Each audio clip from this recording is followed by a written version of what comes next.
जज की नियुक्ति जो है वो करेगा प्रेसिडेंट ही करेगा। लेकिन कैसे करेगा? तो ये भी इसका एक सिस्टम बना है, नियुक्ति करने का भी सुप्रीम कोर्ट के जज का एक सिस्टम बना है और इस सिस्टम को बोलते हैं कॉलेजियम सिस्टम।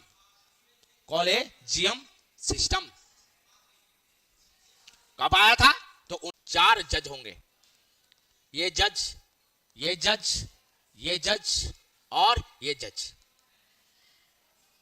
4 नए जज होंगे और 4 नए जज जो है वो कॉलेजियम सिस्टम में होते हैं, जो सुप्रीम कोर्ट के जज की नियुक्ति परामर्श देते हैं और इनका परामर्श जो होता है बाइंडिंग होता है प्रेसिडेंट पे, मतलब जो सुझाव देंगे राष्ट्रपति उसी को नियुक्त करेगा सुप्रीम कोर्ट का जज। तो कॉलेजियम सिस्टम क्या होता है? कॉलेजियम सिस्टम कब आया था? कॉलेजियम सिस्टम, तो कॉलेजियम सिस्टम 1998 में आया था और 1998 से पहले 3 केस हुआ था सुप्रीम कोर्ट में। जो पहला केस हुआ था इसको फर्स्ट जज केस बोला जाता है। फर्स्ट जज केस ये हुआ था 1982 में। तो सुप्रीम कोर्ट का जो जजों की नियुक्ति बहुत ही भारत में लड़ाई वाला है, कॉन्फ्लिक्ट वाला है। आज भी लोग कहते हैं कि एक सुप्रीम कोर्ट का जज अपनी ही नियुक्ति सुप्रीम कोर्ट जज द्वारा की जाएगी। क्या यह बात सही है? कितना लोग तो यह भी कहते हैं कि सुप्रीम कोर्ट का जजमेंट ओवररीच हो रहा है, एक्टिविज्म कर रही है। कितना लोग तो यह भी कह रहे हैं कि सुप्रीम कोर्ट में परिवारवाद है। क्या ऐसा है परिवारवाद? यदि परिवारवाद है तो इसका जन्म देता है ये कॉलेजियम सिस्टम, जो जिसका उदय प्रारंभ होता है पहली बार 1982 में, 1982 में। और पहली बार 1982 में ये कहा गया कि जो सीजीआई सुझाव देगा राष्ट्रपति को, प्रेसिडेंट को, ये इसके ऊपर बाइंडिंग नहीं होगा। मतलब चाहे तो अपने हिसाब से सीजीआई राष्ट्रपति नियुक्त कर सके, केवल परामर्श दे सकता है चीफ जस्टिस ऑफ इंडिया। मुख्य न्यायाधीश का केवल काम है परामर्श प्रदान करना। लेकिन बात यहां तक रुकी नहीं दोस्तों, बात तो दूर तक जानी थी। तो बात दूर तक कैसे गई? तो दूसरा केस जज बन गया, सेकेंड जज केस बना। अब वो बना 1993 में। भाई सुप्रीम कोर्ट कहां हार मानने वाली? सरकार जो है ना, मोदी जी दिमाग लगाए थे 2014 में, 99वां संशोधन में सरकार ने दिमाग लगाया था। और दिमाग ऐसे लगाया था कि हम ये बता देंगे सुप्रीम कोर्ट को। तो सुप्रीम कोर्ट ने कहा कि तुम क्या बताओगे, हम ही बता देंगे तुमको। कैसे हुआ था कहानी? चौथा जज केस पढ़ेंगे, वो 99वें संवैधानिक संशोधन 2014 में हुआ था। उससे पहले कहानी है कॉलेजियम सिस्टम का बनना, जो सेकंड जज केस 1993 में हुआ था, जब कॉलेजियम सिस्टम पहली बार लागू आया। कॉलेजियम सिस्टम नाम के शब्द लागू आया जुबान पे सुप्रीम कोर्ट के, जहां पर एक सीजीआई रहेगा और 2 जज होंगे, ये नियुक्ति करेंगे जज का। पहली बार जो कॉलेजियम शब्द तो नहीं आया था, लेकिन कॉलेजियम जैसा ऐसा सिस्टम बना 1993 में, जो ये कहा कि सीजीआई और 2 जज मिलके परामर्श देंगे राष्ट्रपति को और राष्ट्रपति नियुक्त करेगा उस जज को। लेकिन लफाबाजी थी, बाइंडिंग भी हो गया यहां पर कि जो ये कहेंगे वही मानना पड़ेगा। लेकिन प्रॉब्लम कहां हुई? प्रॉब्लम नहीं कह सकते हो, जो जजमेंट था तीसरा, थर्ड जज केस कब?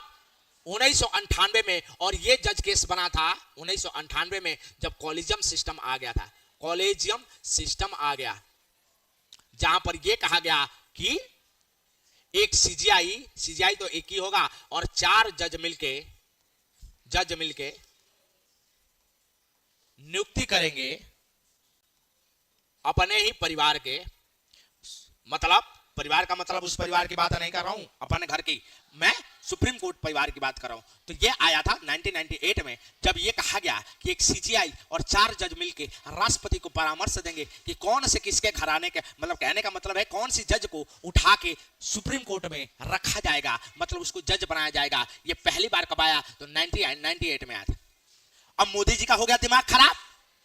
मोदी जी जब बने प्रधानमंत्री तो उनके दिमाग में उनके साथ थे एक अरुण जेटली जी अब नहीं रहे, लेकिन भाई कोशिश तो किए कि दबा के मानेंगे हम सुप्रीम कोर्ट को। और ये चौथा जज केस बना। चौथा जज केस का बना, तो चौथा जज केस बना, 4th जज केस बना। और ये चौथा जज केस बना 2014 में। चौथा जज केस बना था 2014 में, और ये कौन सा जज केस था, क्या जज केस था जब 2014 में बना, तो ये चौथा जज केस था। बहुत ही भयानक, क्योंकि इसमें एक संशोधन हुआ 99 कॉन्स्टिट्यूशनल अमेंडमेंट।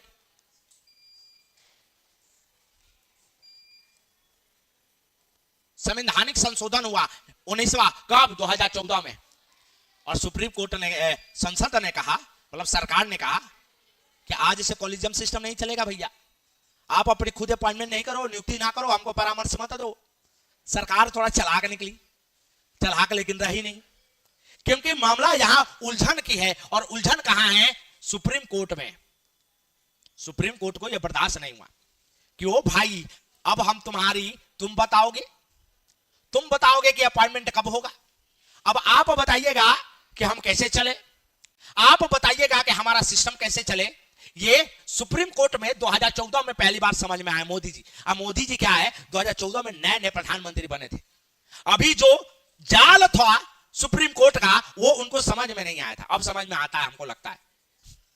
तो उनको ये बात समझ में नहीं आई थी कि अचानक वो सुप्रीम कोर्ट के जो प्रोसेस है कॉलेजियम सिस्टम, जिसे जज की नियुक्ति करते हैं, उसी पर उन्होंने सबसे पहले अटैक किया था। कब, 99 संवैधानिक संशोधन 2014 में।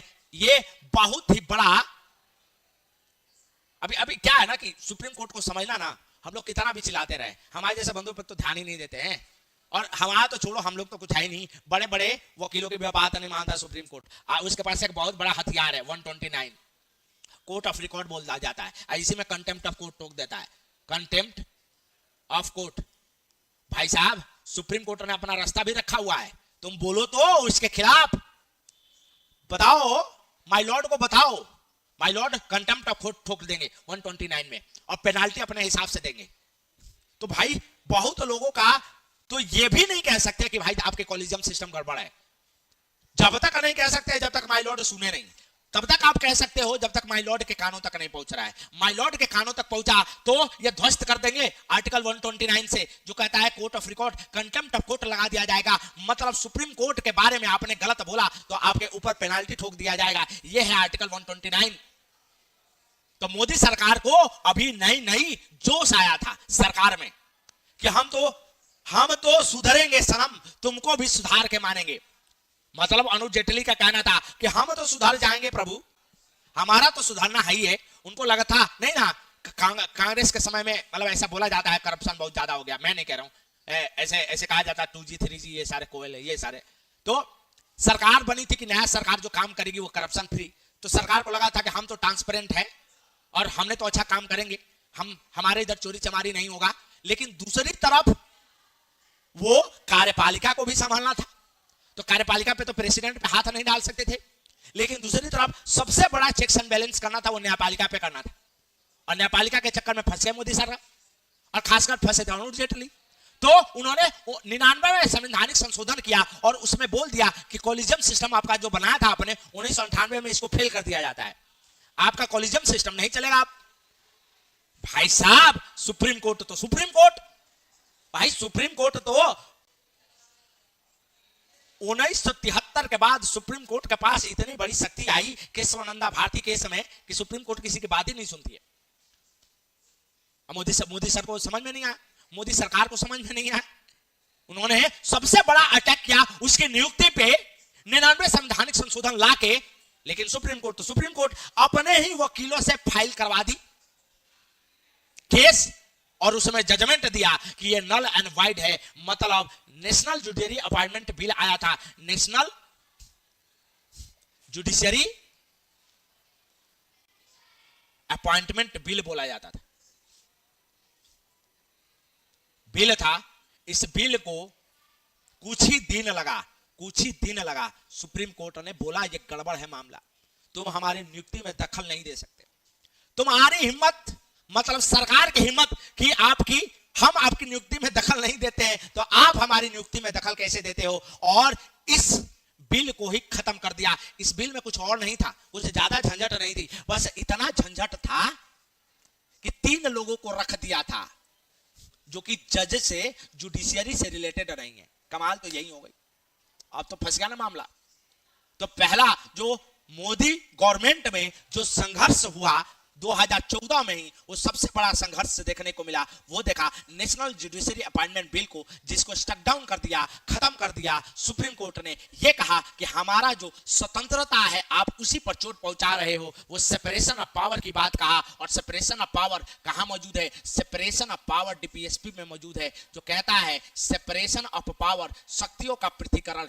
ये डॉक्ट्रिन कहता है, ये सिद्धांत ये कहता है कि सेपरेशन ऑफ पावर में जो न्यायपालिका है, जुडिशियरी है, कार्यपालिका है, एग्जीक्यूटिव है और लेजिस्लेटिव विधायिका है, तीनों ऑर्गन जो है स्वतंत्र है, स्वतंत्र रूप से काम करेगी। सेपरेशन ऑफ पावर को बेसिक स्ट्रक्चर मान लिया गया। बेसिक स्ट्रक्चर की अवधारणा 1973 के केशवानंद भारती केस में आया था। मतलब इधर भी जाओ उधर भी जाओ, सुप्रीम कोर्ट का केशवानंद भारती केस में बेसिक स्ट्रक्चर लेकर आया, वो तो ठीक था। बेसिक स्ट्रक्चर तो बेसिक स्ट्रक्चर है, लेकिन इस मामले में उल्टा ही कर दिया। और उल्टा क्या कर दिया कि उसने कहा बेसिक स्ट्रक्चर अनुच्छेद 50 को बनाया किसने? तो सुप्रीम कोर्ट ने ही बनाया, और कहा कि हम दोनों की शक्तियां, तीनों की शक्तियां अलग अलग है। डीपीएसपी का भाग था directive principle of state policy का। Directive principle of state policy राज्य के नीति निर्देशक तत्व के अनुच्छेद 50 को बना दिया। क्या बना दिया? तो बेसिक स्ट्रक्चर, मूलभूत सिद्धांत बना दिया। और फिर 2014 में जजमेंट दिया इसी आधार पे कि तुम बेसिक स्ट्रक्चर के कंसेप्ट को ध्वस्त कर रहे हो। मतलब बेसिक जो स्ट्रक्चर है, मूलभूत सिद्धांत है, उसी को तहस नहस कर रहे हो। तो देखो कितना चालाक है सुप्रीम कोर्ट।